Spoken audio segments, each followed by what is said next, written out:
Alright guys, as promised, after my video last week of my old Sterling toilets, which were kind of junk, this is my replacement.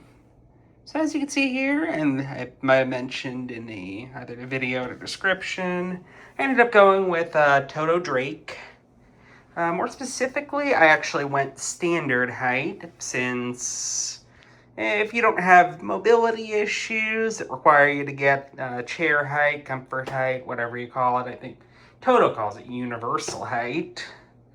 It's ergonomically better to do your business at something closer to a crouch, let's say.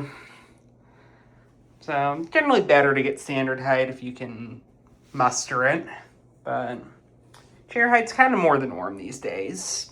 And then I did get 1.6 gallons per flush as well. Just the most effective, we could say.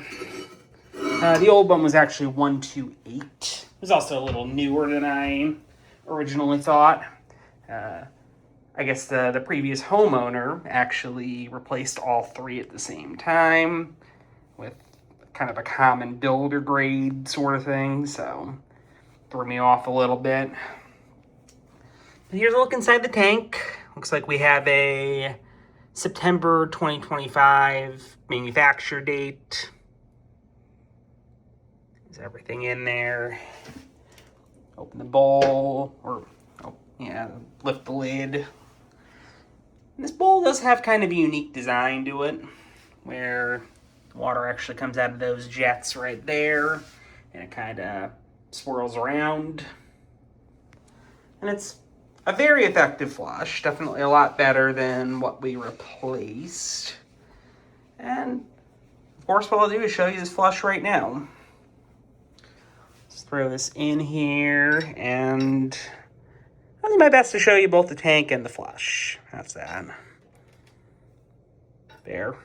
So I don't have to flush it twice.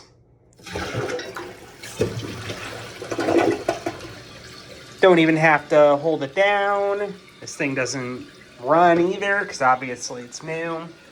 The one that was in here before was prone to running. Yeah, works pretty nicely. I think that's about all there is to show you. And thanks for watching my update. Catch you soon.